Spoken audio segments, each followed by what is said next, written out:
I always get nervous sitting in the chair. Oh yeah. Because I'm like, oh man, we're about to start, and I need to be professional, and I just can't. I need to be professional, and I'm wearing a tank top. Dude, in December. I look like you not only are you wearing a tank top in December, you stood outside, wore your tank top, and then said, "Can't believe I'm wearing a tank top in December," making it sound like it's the fucking weather's fault. Like you should be cold, my guy. Your response was great. You're like, yeah, you made that choice. You didn't have to. Just so everyone's aware. So today's a shit day, but welcome. Welcome to. I'm trying my goddamn fucking best today to keep. Please notice I'm trying. Keep things together. Today, neither of us want to be here. Neither of us want to talk to each other. Neither of us wanted to leave the fucking house. True. It's very gloomy today. It's dark and it's cold and it's wet and it's stressful. The pre-holiday season. Yeah. I think because everybody is holding on to this.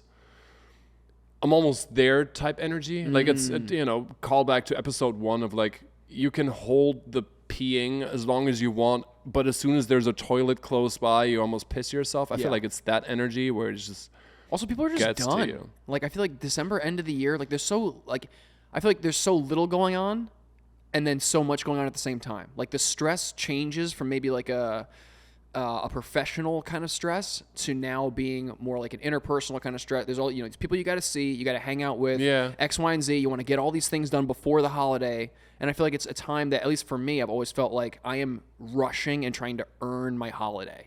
It's like, okay, the break is right there. I have to push through this next like couple weeks of suck to get to like a final place of rest, which is not ideal. This is something I think...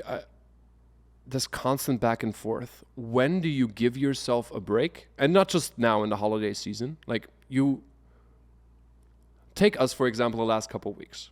When we had a podcast thing, it didn't matter what we felt, what else we wanted to do, had to do. We showed up and we came through. Yeah.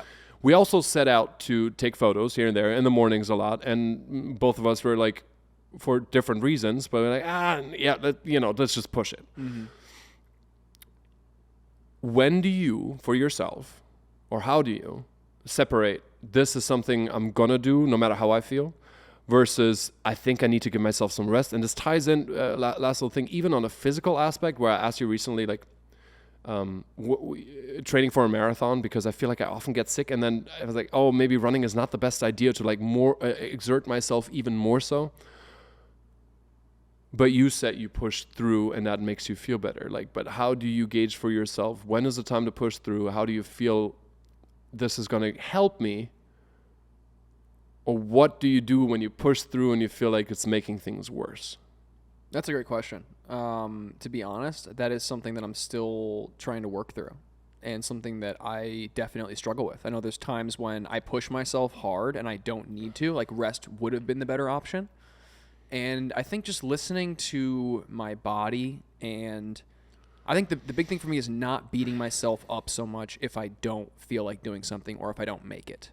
For a long time, if I didn't make it to the gym at 5 or 5:30 in the morning, I would tell myself mentally, today's going to suck. Because I failed, I missed that thing, and because I missed that one thing, the entire day is off. It's a cascading effect. You missed your first task, everything else will fall into line. It's going to be a shit day. Through a bunch of therapy and working through that, I found that, no, it's okay. If you miss, the first thing, you still have the whole rest of the day that you can cross off tasks and, be your best self and give yourself a little grace and forgiveness. But it definitely took time and it's something I'm still working towards. There's days where I wake up and I'm like, okay, I'm going to crush the workout. I have to get it in. I want to get it in. And there's days when I sleep in or, I miss it. But I think it's not beating yourself up so much when you can't operate at your like ideal 100% that makes all the difference. Because when you start bagging on yourself for not being able to show up the way that you want to show up or the way that you can, that's when I think it's more detriment to your health than good. Does that make sense? Yeah, for sure.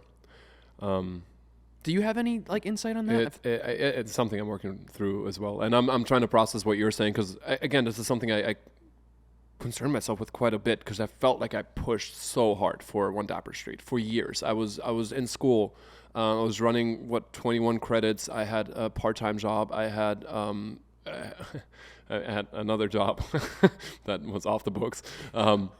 I was building my blog, and I had a fucking social life too. Like I was nonstop, constantly, and oftentimes I'd put social on pause to like keep going for it, and I would get sick, and I'd take fucking Advil, like I'd medicate myself through it, be like, nope, can't be sick right now, got this shit to do, like not happening, like just not happening. Obviously unhealthy, but. You know, looking back, it's also just like back then I just loved what I was doing, and I just wanted to keep doing more of it, and it helped me inarguably. It was a large reason, the consistency and the not virality, the passion with which I did it brought me to where I was at, right? Mm-hmm. And then eventually I was like, okay, cool. Like, you know, I got kind of established. I felt like, okay, good money's coming in. Like, this thing is kind of flowing. Cool. Like, maybe I don't have to post every fucking day, right? Like, chill a bit. Not feeling great today, doing that.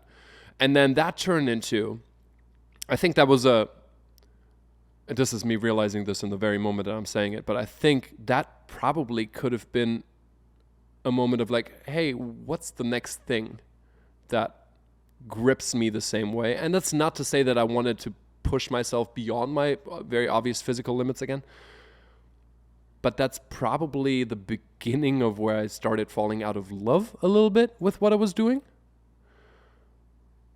Could be right, could be wrong. Like I said, just a thought that's coming into my head, but like it's a good thought though. I feel like after that happened, I coasted for a while. I was just like, nah, things are good. Money was coming in. I was doing a little bit, and I started resting. And then rest started to be like, when before work was my MO, like now rest was like my baseline. I was like, nope, not feeling it. I'm going to lie the fuck down. Leave me alone. I know me. I know my body. And then, so from the one extreme to the other, and I think now I'm trying to find where that pendulum starts to like calm down in a center where it's like, okay, good. When is it just, and I think this is the case today, and oftentimes like related to weather. It seems gloomy, it's weird as shit, and like dead ass. When you called me like on the way here, I did not want to go outside. I didn't want to shoot myself because I felt like, I didn't want to shoot you. So I literally wanted you to cancel. Like I was in my head, I was like, I'm hoping he's got a good reason. I said, fuck it. Like, and that would have been massive. Like it would have been the first time we're not showing up for this podcast thing, right? For I'm Trying Dude. And this is only episode 7, and we're planning on going fucking hard. So I said, like, the one thing that I do now, and I think it's worked for me so far. It takes a little bit of mental strength, but like you just do the steps towards the thing that you don't want to do. And you just take it one step at a time. My first thing was I was sitting on the couch when you were texting. I was playing Fortnite because I was like, I don't want to do this. I was playing Fortnite. New update, new quests for the week. I'm like, it's Tuesday. I want to play some Fortnite. Yeah. Stopped, and I was like, dude, just at least get the podcast set up so when he's here, we don't have to do this. Like, and I did that. And then, well, you know, he's gonna come. Like, just get dressed just in case he needs to go outside. I was half dressed. I hated the outfit. You called, and I was like, okay, cool. I'll meet you. I don't want to shoot myself. I took that off. I was like, let me just shoot you. And then I was like, well, okay, I'm just shooting him, but let me at least make sure that the outfit's right. And one thing leads to another, and all of a sudden I'm standing there in front of the camera and I'm getting the content that I need so I don't stress out tomorrow. So when it's a mental health thing, I think you can notice that as you push step by step, the resistance goes away.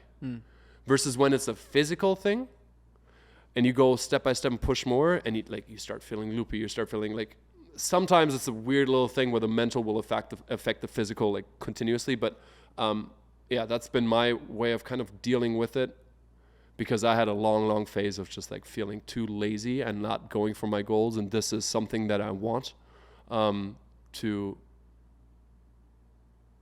commit to, to keep up. Like no matter, like we talk about this a lot, no matter where this ends up or how this ends up. That's a good point, though. I think like one thing that stood out to me while you were talking was, and something that I constantly feel like I try to remind myself of, and what I would encourage other people to do, is if you're feeling that like kind of sluggy, shitty, like I don't want to do this today, I always like to think about my like why. You know, why am I doing what I'm doing? What is my end goal with the mission that has to get done that I may not want to do? Right. So let's say, you know, it's as easy as waking up in the morning and working out.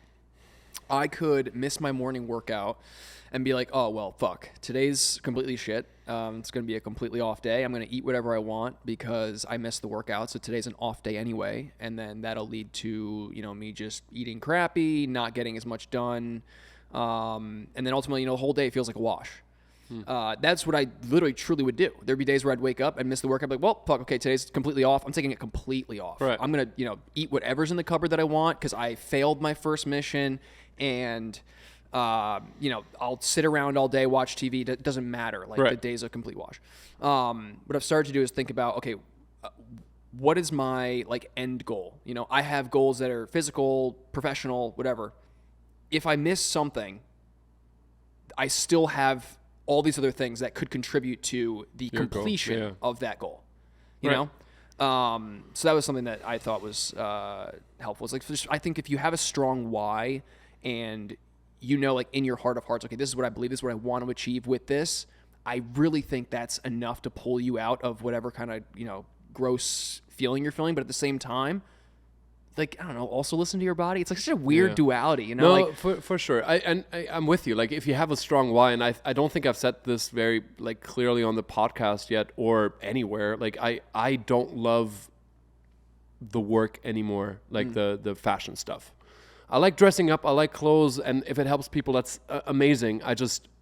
Which is why we're sitting here, want to help at a much deeper level than how to look good. Right. It is a great start. You look good, you feel better, and that's something I absolutely care about and have been an advocate for a decade, right?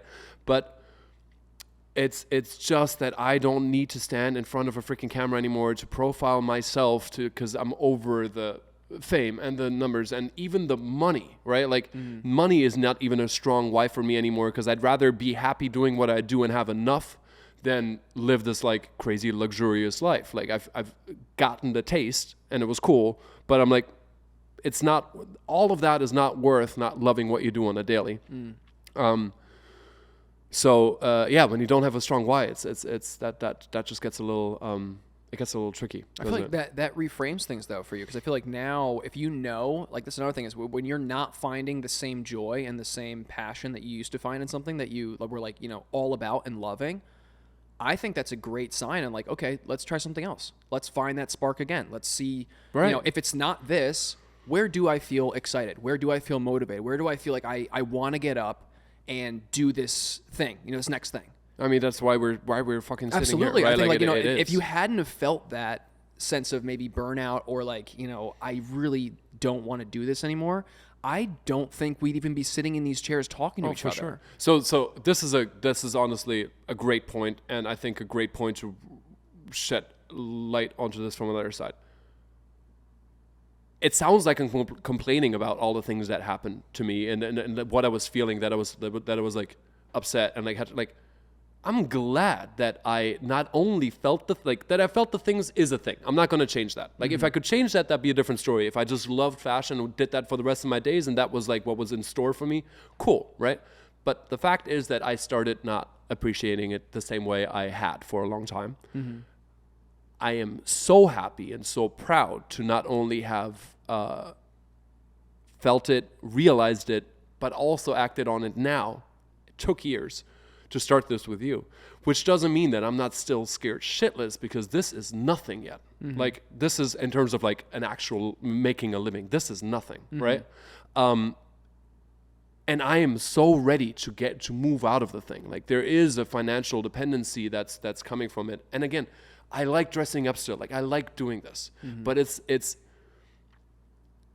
can't be the main thing. I want this to be the main thing.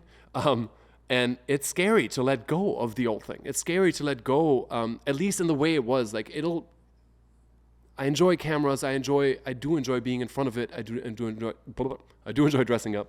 I don't think I'll ever not have a social following for my dressing up, because that's going to be a thing. Mm-hmm. It just can't be that feeling of you have to do this. And this is actually why last night you pissed me off. Oh, did I? Uh-oh. What did I do? You didn't really do anything. So I was looking at studio space just over there, walking distance. Uh-huh. Oh boy. It's like 600 square foot. It's only like $950. I'm like, this is fucking sick. This is the craziest fucking deal. I also live right here. I can walk over. I can use it as my YouTube space and all of that. Like I in my head, I'm like, this is perfect. I go home. I talk to Clara. She's like, I don't think you need to spend that money. I was like, fuck, do you know? I'm gonna grow this. I'm gonna grow this podcast with him.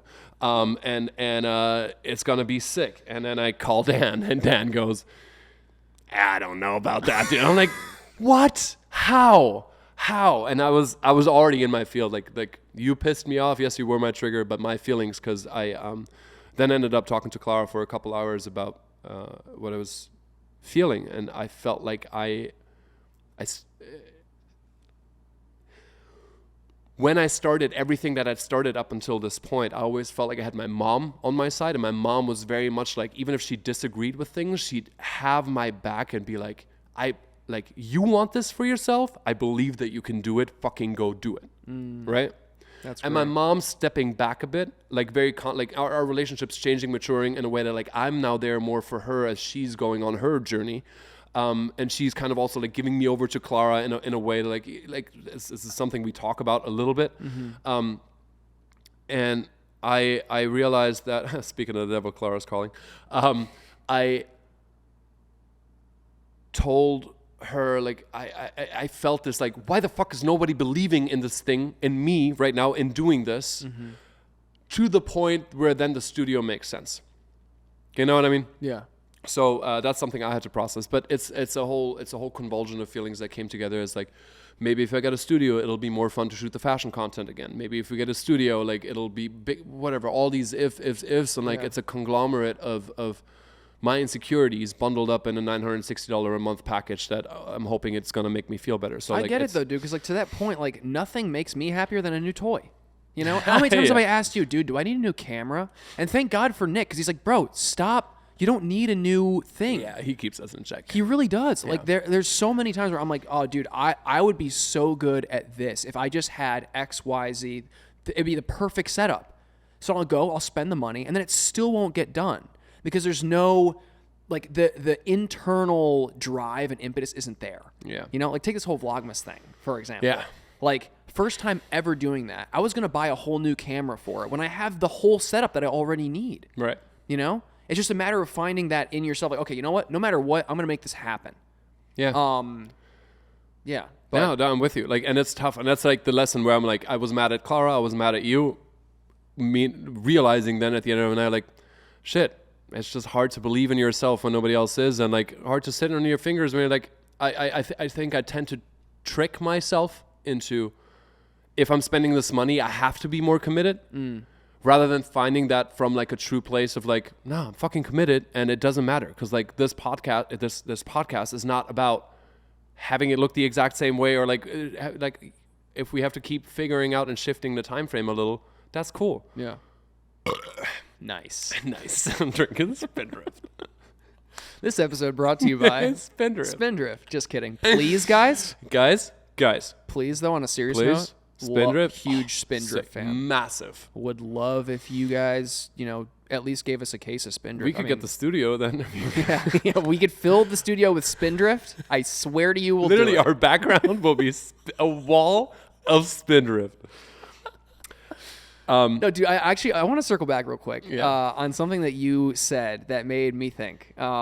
You said, you're like, look, I achieved all this stuff and I was fine putting things on the back burner while I was achieving all this stuff that I wanted to achieve. You know, Right. and the example you gave was your social. You're like, there were times when I would, I'd be working and my social life would, like, you just wouldn't really put much effort into that.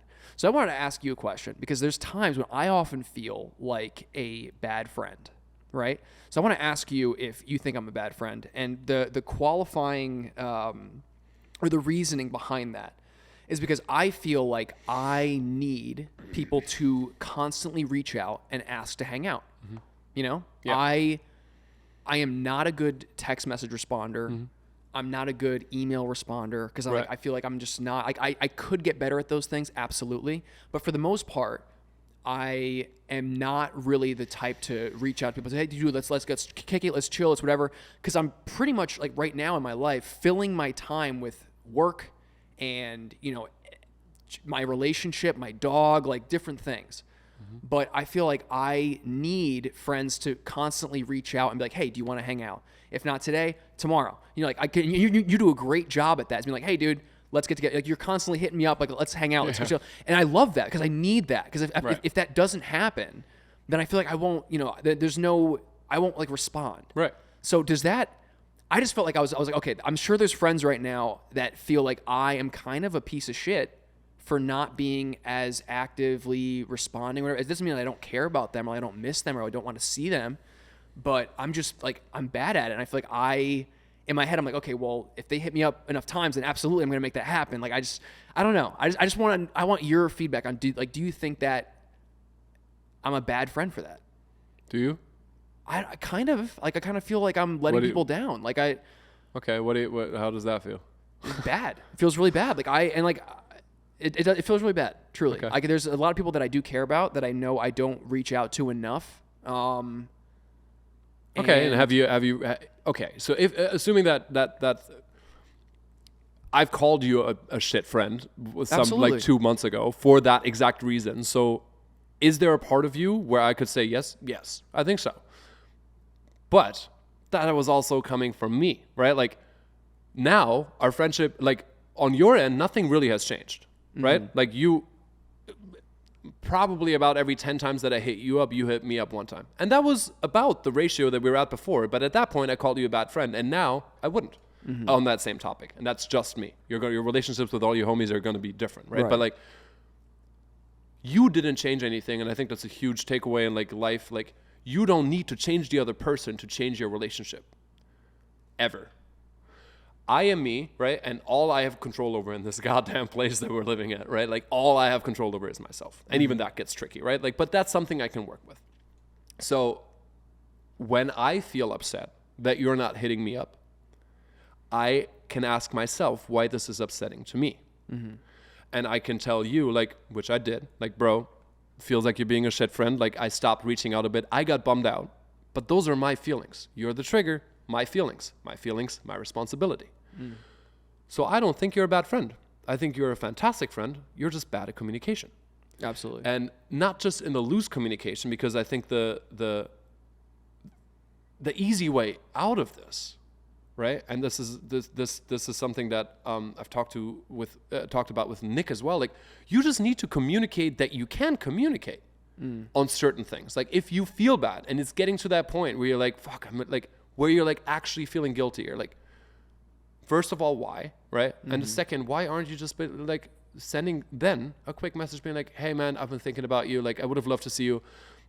It's just, I'm simply not able to get around. Why do you push them away further, or like don't let them in on what you're feeling, which could immediately snap that relationship back to like something else? Because at the end of the day, all your homies love you for you, right?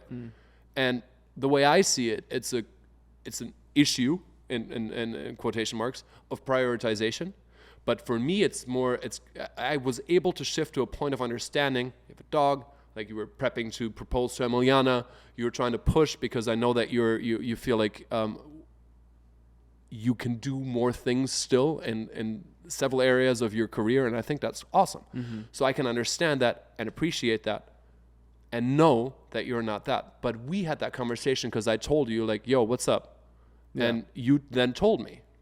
But you have that control over yourself. Like, if you can't control how often other people are reaching out, you can't control what they feel and if they get upset or pissed off by you. But you can proactively send them a message, be like, yo, I've been in this situation. I feel like I'm letting you down. Am I? Maybe you're not. That's a good point. I think I think it's like a feedback loop that is incredibly negative, where I will, miss it. You know what it is? I don't want to blame Apple because it's definitely up to me. But you know how Apple has that feature where you can like hard press on a text message and it'll pop up and you can see the message, and then when you let go or like you click out of it, the message stays unread in the messages. You know that? I had no idea. Really? You can like kind of like press a little harder and it'll pop like the message. Oh, the menu. No, like if you're in, I'll show you. If you're in text messages, I can click on this. Oh, so on the it'll actual, pop up. Yeah, of course. On the actual, like, where you see all your messages, you put your thumb down on the one thing. Yeah, you it'll push a open little it, more, but like as a open it. pop-up window. Absolutely. Pop-up window, and it leaves the Right. message unread. Right. I will go into my messages, do that, read the message when I don't have time to like respond. Like, okay, Right. I got to get back to this, and then never get back to it because my head, like, I just like either forget or something happens, or and then a day goes by, 2 days go by, And then you feel awkward it about becomes getting a back. week, and I'm like, well, Right. fuck, I can't respond now, Yeah. because that's I'm way behind, Yeah, so but- then I'm like, okay, I'm embarrassed that I've forgotten this message. I just gotta wait for them to hit me up again. But that's, like, dude, that's like I'm not. I agree with you. Where I am not being proactive enough in, getting back to people and making them feel like. Well, look, you don't hold up for a second. It's not about the other people, right? Like, it sounds so weird, but like you getting back to the other people, like, is first and foremost not because you're feeling bad about it. Absolutely, I feel horrible. But you don't know what the other people are feeling, right? You No. don't know. You assume, and you start feeling embarrassed without any fucking like you can I take me for example. If I'm that friend, right, and like outside of podcasts where like we are seeing each other for a week, like Right. in the past, like if you after we had that moment and you like wouldn't respond for like a couple of days, like you tend to start with sorry. Yeah. You're not responsible to respond to like nobody is responsible to constantly be available to everybody, for one. Two, a day, 3 days, a week, a month, I don't care. I will respond to a person and I will literally start with like, yo, thank you so much for sending the message. I've just been crazed. I've been thinking about you and like, sorry it's taken me that long. Because then, yes, okay, sorry, but like, yeah, like I wanted to do this quicker. Oh God, I'm undressing myself. It's Damn. just a necklace. Keep going. Ooh, I like where this is going. Don't stop. What are you? I think you should start, and this is maybe like a thing for therapy, or we could talk about it here a little bit if you want to, but why do you get embarrassed? Do you know? Like, I mean, no. I just feel like I just feel like a bad friend. Like I think like that's just like the whole thing. Is like I get embarrassed. I'm like, oh, okay, well I could have responded, but I didn't. okay, well let me ask you this: do you think that a good friend, for like any real any message, like not obviously emergencies are a different thing. Like that's kind of like ride or die. Literally, like fuck, I need you, bro. Like, Yeah. something bad's going on, but then you're there, right? That if you didn't show up then for a work reason or something, I'd be like, no, fuck you. But you focusing on your life and trying to figure out what moves you forward. If I text you like, hey, bro, what's up? When can we hang out? And it just doesn't fit in, I can piece those things together. Like, would you want a friend that drops all their shit constantly just to hang out with you and respond to you immediately at the drop of a pin when you're messaging them? That's needy. That's not healthy, right? Like, and I feel like oftentimes you think that that's what a good friend is. I think because I'm usually that person. I think we've talked about this, right? I'm like a very like people pleasing kind of person. Yeah, of course. So anytime I don't get around to for sure. making, or to being there for whatever reason, I feel like my default setting is like, okay, well, I've let that person down and this relationship is no longer as great as it could have been because I fucked things up. The way I see it, the relationship gets bad as soon as you don't openly share what you're feeling. It's not that you fuck up, it's that you then feel some type of way and choose not to share that with the other person, because no matter what you think or actually happened, like that'll let you drift apart. If you then after X amount of time, right, come to me and be like, yo, this is what I've been feeling. This is what I'm feeling now. I'm feeling ashamed. I'm sorry. Like, I miss you. I want to hang out with you. I feel like I can't get the time to it. I'm not going to be the person, and most of your true friends aren't going to be the people that are like, well, fuck you then. Yeah. No, because it's not your intention. If you come and open yourself up, it'll be like, shit, dude, like, I'm sorry you're going through that. Why the fuck can't you just, like I want to be there for you. Why can't you, like, let's talk about it. Like, do you feel like you're prioritizing correctly? Like, why is all your time going? Right. Where is it? Where is your mind? All of a sudden, like, you're not just pulling him back into the text, like, you're pulling him back close and you're deepening your friendship. Actually, actively. Like, it's this whole thing. This is huge for me out of therapy, walking, like my last therapist, Leslie, is a goddamn genius.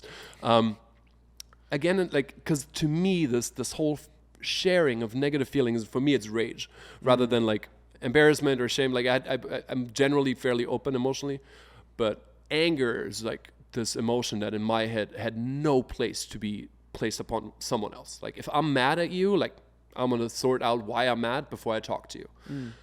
But to me, anger or madness look mad, like fucking loud and violent, and like and I might not seem like the person, but I had my bursts, and that's because it was all kept inside and eventually bubbled up and burst the fuck out. Right. I'm not an aggressive person. I'm not a violent person, but I didn't have a fucking a vent on my anger. And now I will tell you if you piss me off. I will tell you if it's upsetting to me that you're late, that you felt like you disrespected me in a conversation. You, Clara, my mom, I will let you know. But I will let you know, I'll be like, hey, just so you know, what you just did, it didn't feel good. Didn't feel good. Felt like my feelings, I just want you to know what I'm feeling. And this whole concept of I just want you to know what I'm feeling, but I'm taking responsibility for it.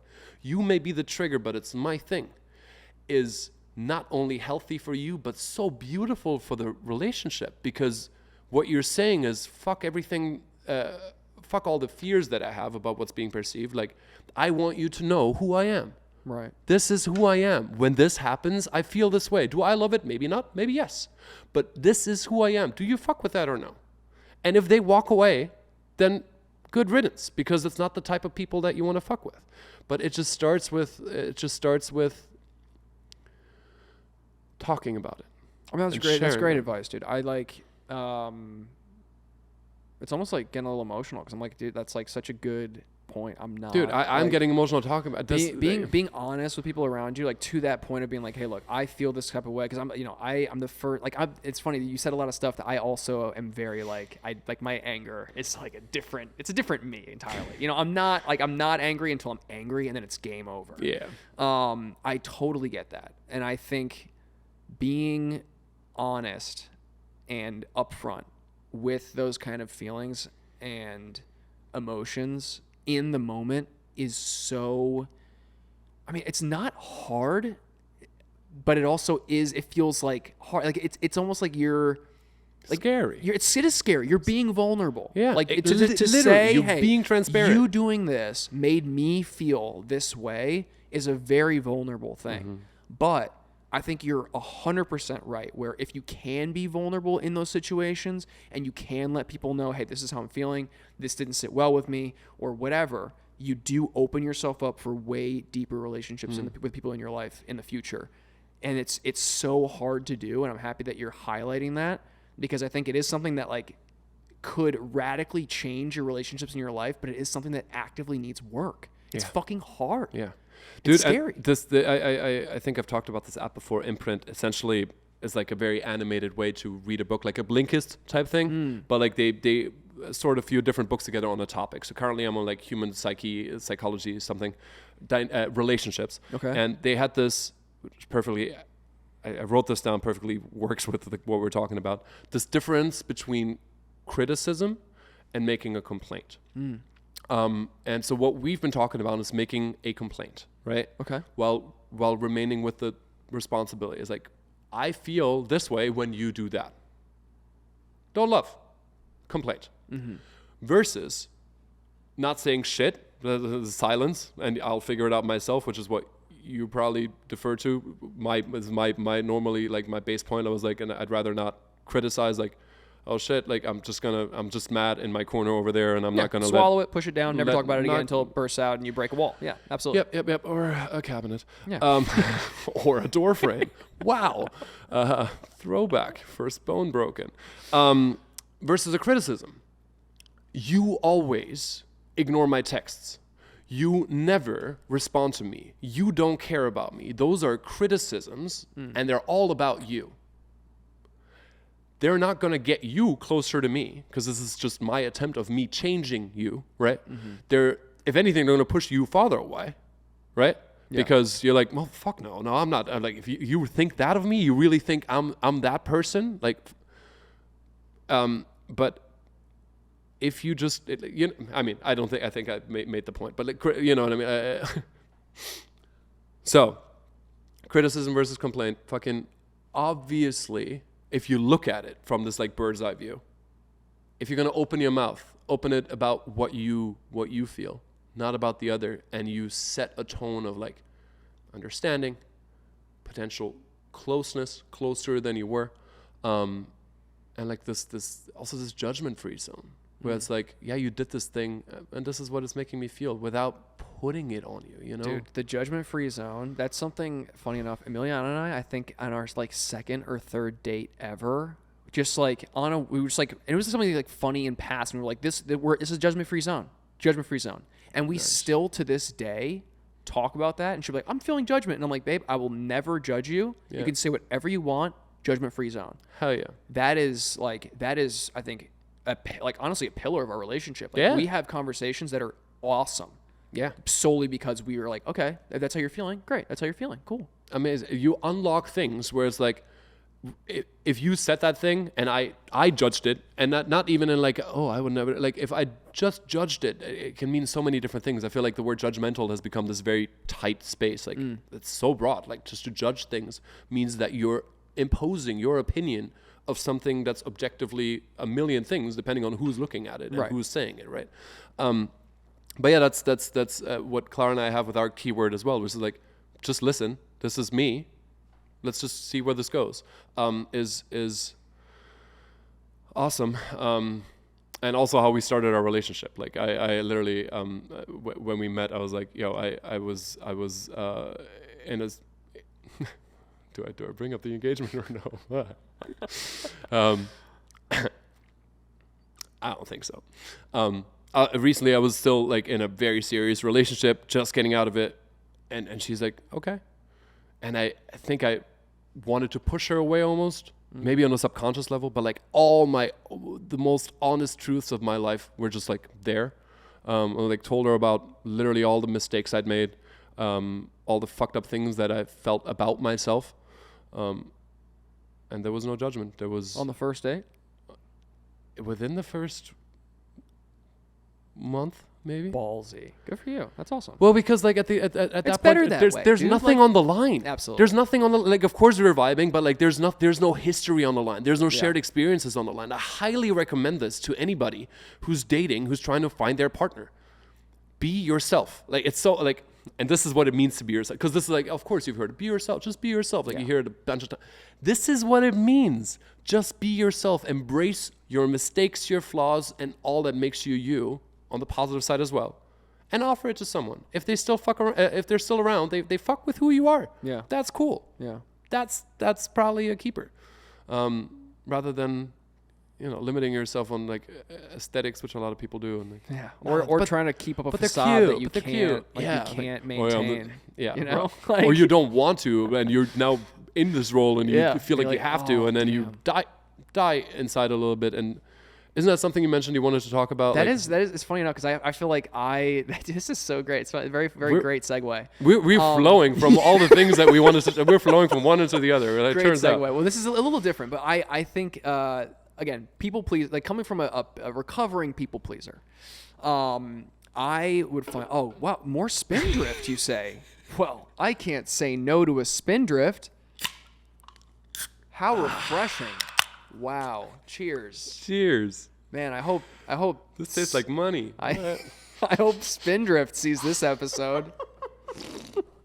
That's so refreshing.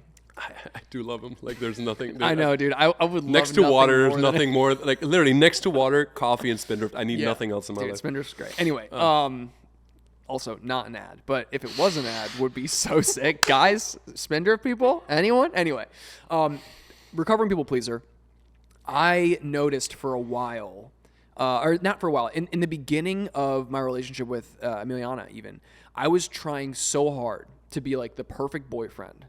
That I found that I was almost like losing parts of myself in the relationship that I had to like then regain.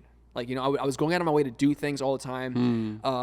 Any extra time that I had, I wouldn't go, see friends, or I'd go see her. And I just like, I feel like, and this is also coming from someone who's been cheated on a couple times, where I was like, if I am the perfect man, if I'm the ideal person, the ideal partner, there's no shot she'll ever leave. Dude, yeah. You know? 1000% I relate to that. Yeah. Where I'm like, okay, I just gotta, if I'm firing on all cylinders and I'm perfect and I'm great and I'm always there and I'm exactly what she needs, she'll never leave. I'll never get cheated on again because I'm exactly, exactly what she wants.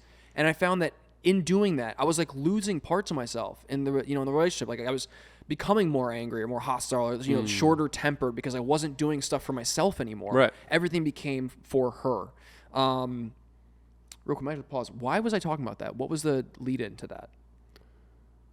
I was pushing you into changing perception because I got it. Cool. I was changing myself to be exactly what I thought that she wanted. When in actuality, what I should have been doing is just like, okay, hey, this is me. This is what I like. This is what I don't like. These are, like the same thing you did with Clara. My insecurities, my, the stuff that I struggle with, leading with that, like, because I feel like our relationship would have started off and been so much stronger from the rip had I just led with exactly who I am than trying to fit into this like perfect mold that doesn't exist. Right. Anyway. No, 1000%. I think there's a very slim line to walk in the very beginning. Like, again, I had nothing on the line because I felt like I wasn't looking for anything serious, and now I feel like I found the lid to my pot, right? Yeah. Which unlikely. Did you just spin that Spindrift logo? Camera facing? Just in case. Just in case someone from Spindrift is watching. I love it. But I do think that there's this fine line that you walk in the very beginning. Like, you don't want to dump all your crazy on someone who doesn't. Like, you want to lead with your strong qualities and shuffle in a little bit. Like, you want to get to know each other slowly to like truly understand and not just like for dump, sure. right? But yeah, I think huge advice for anybody, which is so. I have this. We got to work on the burps. I have this realization over and over and over and over again. These beaten to death idioms and things that you've heard in your life. Yeah. It's all love. It's all about energy. I don't really just follow your gut and like and now obviously be yourself, be true to yourself, and it'll be all good. All these things that you just seem to be, they're just impossible to understand as you're growing up. And I think it's part of not aging, maturing. I don't want to put age or a number to it. Like, I'm not saying that a 16-year-old can have that maturity of understanding, like, no, I'm going to be that. But like, I'm speaking for myself, and I think for both of us, like for us, it took a long time because maturing when you're trying to live for other people is really, really hard. And I 1000% felt that when you're like, not only for any romantic partner I was with, and that was really bad in a couple of relationships ago, like where I completely lost myself. I existed to please her in whatever. Like, I'm like, oh no, I'll go do that. You go. Yeah. I'm like, I'll tie your fucking shoelaces. Well, if you don't get that joke, then you should watch the last episode. But even with friends and with my parents and with teachers, I was like, if just I'm the perfect student, how could you ever give me a bad oral grade? Like, if just I was the best son, how could you ever stop loving me? Yeah. Mom, dad, right? Like this whole fear, so much of our fears are essentially rooted in what if mom and or dad stop loving me? Because that's when we form neural pathways the first 7 years of our lives. And back then, it's also fucking right. Like, you need mom and dad to survive. But eventually we outgrow that. So when do you stop? When do you look at all the things that you've taught yourself in those first 7 years of life, or that life taught you, I should say, and pick out the ones that just don't serve you? Because you're fending for yourself now, and mom and dad's love would be great, but like, you don't exist for that reason. Like, you, especially if it's not a healthy relationship that you had in your younger years. Well, I think it's a great exercise too. Like, the whole, like you said, it is definitely sounds like a very cliche idiom, like be yourself. Yeah. But there's something way more powerful there if you take the time to figure out what being yourself means to you. Who are you? Have you ever written that down? Do you write down your pillars and things that you stand for and what you want to be? Like, I think I did that once, and it's so mind-opening to write down a list of, this is what I want, this is what I don't want to be, this is how I want to be viewed by others, this is the things that I stand for, what I believe in. And having an idea of that for yourself, like knowing where you stand, is, I think, makes it a lot easier to then move forward with that in your head. Like, okay, this is who I am. Sure. Let me lead with. Well, I think where I had done that, and things like money and wealth, to a certain extent, they're still definitely values of mine, but they were pillars. Like, I think putting them down and then asking yourself, like following it up with, this is what I feel. Where might these come from? Right? And like, what are other impetuses in my life that maybe I could listen to instead? And that would maybe feel more whole. But that's a process. That's not like the writing down, I think, is great just to get like a look at you. Also, if you feel like you've gone through major life changes, sit back down, do them again, and Absolutely. see how those things change, Constantly. which is crazy, right? But yeah, I think really, really spending time with all the things that, like, if you create a core construct of yourself, like 5 core values, I don't know if that's a lot or a little, to be honest, right now, but sit with every single one of them in meditation. And I don't mean you have to sit there cross-legged. I mean, try and let go of all the other thoughts. They don't matter for the time being. Feel into, like, what's it going to feel like when you have this? Is this something that feels like it completes you, like makes you feel full, and not just externally but internally, right? Like, I think I used to want a lot of money so I could buy fast cars. Fast cars, not a great... Fast cars is something that makes my heart happy. So like, it's never really been something about like, making up for my tiny little shrinky. A nice house is not something I wanted to like flex on other people. Like, I just love a nice space. Like, I'm an aesthetically driven person. But some things I think I definitely at some point was like designer clothes I never really fucked with. Like, that's also not true. I can't, my God. I think it's more so the lifestyle of like this like a yacht, for example. I want a yacht. I don't need a yacht. I'll rent a boat, and that's enough money for me. Like, but that's something like, I want people to see how fucking rich I am and how hard I work. Like, I did it for the outside. So I know where my value is with money. I want to have a nice, comfortable home. I don't know how spacious or not that's got to be, what view, whatever. I think it's constantly changing. I think like the point of all this is like, I think that's a great exercise that everyone, but men especially, can do, is write down some of the things that you believe in, that you want, that you long for, that make you happy. I think having just a general grasp, truly, of like sitting down and seeing these things on a piece of paper that make up your why, your DNA, why, what you're after, is a great first step to deepening relationships and getting better at communicating and navigating life in general. Yeah, of course. You got to know yourself to like be yourself out there. Absolutely. Right? Like, and it takes time. Like, I feel like, how many times do you sit and like, I mean, maybe you might probably a bad person to ask because you probably do this, but like before, therapy and all this, like there was no structured time for me to sit down and like think about myself. Yeah. Now, like after having made that a priority and a point to do, to like sit down and like, just ponder or like, take notes or meditate or whatever, life becomes a bit more clear. Yeah, it does. No, for sure. I just through my breath work, I think I have at least once a day, 15 minutes of like time to myself where I am with my thoughts. Also notice how overwhelming they can be. But it's a great point like that. I feel like I knew that I was feeling a lot the last 3-4 weeks, and I was a little scared to say some of those things also to Clara, where I feel like they were like a little tense. And it's really hard to even like to you can see it, you can feel it, you can realize it, but then to take action and be like, okay, let us talk about this. Mm-hmm. Back to like that thing where I'm like, what is the reaction going to be, right? Because at the end of the day, that there is a fear, because like, what if this is the thing that she doesn't fuck with?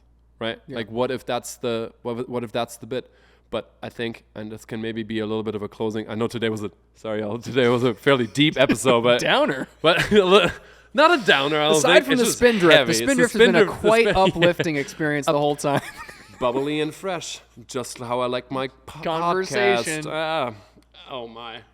I agree with you. But today was a deep episode. Yeah, and I think that's okay for once. We haven't made a single gay joke yet. No. Crazy. Yeah. Weird. And that's time. Thanks, guys. No, I think that can be a nice closing thought, and please let me not have forgotten it over this bullshit just now. What were we talking about? Through breath work. Taking time. And, And I think this can be maybe like a good. Oh no, I got it. I think this could be a good closing note. If that's what you're feeling, and that person doesn't fuck with it, you'd rather know sooner than later. Absolutely. That's one. And if they are your person, whether that's a homie, a family member, a loved one, if they love you, they won't run away. They might be they might be in shock for a second, but like, okay, give them a moment and a moment can be a day, a week. It depends on different people. Like, give them a moment to digest, and then come back together and be like, okay, good. How are we feeling about this? This is what I'm feeling. What are you feeling? Can we work this out? What can we work out?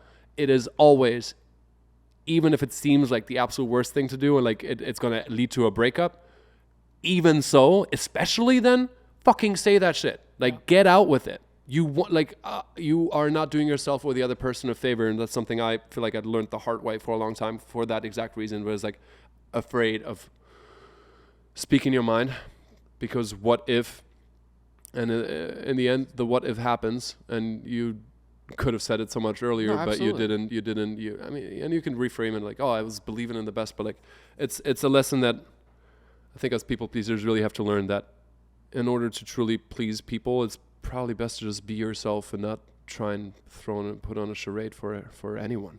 Right? Yeah, truly. Including for ourselves. Yeah, it's exhausting, and it's not exhausting. sustainable. Yeah. So I 100% agree with you. Should we kiss now, or? Yeah, sure. Damn. Is that your foot under the table, Felix? Ooh, and it's not my foot, my friend. Oh, God. Oh my God, it's monstrous. Whoa, dude, what do you need a fast car for? All right. I enjoyed this. I feel a lot better than I did before. Do you? Yeah. Don't you? Truly? No, I do. No, I was sure. going to ask you, because I know like both of us came in pretty low energy. Yeah. This was not something that we were like especially stoked about. Yeah. Ending the episode, do you feel better having gone through the motions? Yes. Do you kind of still feel shitty? So I will say that I felt mostly shitty about going outside and shooting the stuff. Like I felt hesitant about the podcast, but there was not a thought in my mind that we weren't going to do it today. Yep. So there's that differentiation. Okay. But yes, even as soon as we met up, and I was like, we vibe very similarly. Like, and I think we are, which is cool. Like we're able to pick each other up even when we're both low, which is I think a rare thing. Mm-hmm. Normally it'd be like, oh, I'm low, you're high, I can pick. You know what I mean? Yeah. But yeah, I think I said it before the episode to you. Like I called feeling better, and I do. Yeah. It's nice to burp a little, let some of that pressure out. You know what I mean? Thank you, Spindra. Thank you. That's not the best angle. Like, well, promise once you pay, we'll not burp. We're just gonna keep burping on the air until you pay us to stop. But you're also genuinely feeling better now. Honestly, yeah. I think when we first got together, I was a little nervous about the podcast portion. Like, shooting's fine. You know, shooting's always fun. You know, I mean, typically fun. Not always, but typically funny fun. How that's different, though. Yeah. For me, I'm like, yeah, that's different. It was fun. Yeah, you're right. It was fine. It's like it's a low lift. It's it's easy enough to do. The podcast I was a little nervous about, just knowing where my energy was at, knowing some of the stuff I was thinking about. Definitely was different. Yeah. I think the whole bad friend thing was weighing on me a bit, especially because that's something that, the past week and a half, I've definitely been feeling like, but having been open and been vulnerable and talked to you about it, I do feel better. I feel like there's some actionable points here that I can reflect on and then use moving forward to better the relationships with people I care about. Oh, yeah. Which is really all I want to do in the long run anyway. So I think I feel much better, man. I feel lighter. Yeah. Yeah, same. All we can do is keep trying, right? Absolutely. That's all we're here for, man. Yes, it is. Hell yeah. Oh my God. I love you. This is cool. Dude. This is a good one. This is a great one. Okay. Love you guys. Thanks for tuning in. Thank you for tuning in. And we'll see you with one more episode before we part for a little holiday break. Yeah. Crazy. Giving all of you time. I know someone's listening right now that's tuned in just over the holidays. Like, I finally have time to listen to this. And thank you. Thank you. We appreciate it. You're cool. You're Absolutely. cool. You're a cool person. Love you. See you next week. See you guys. Bye.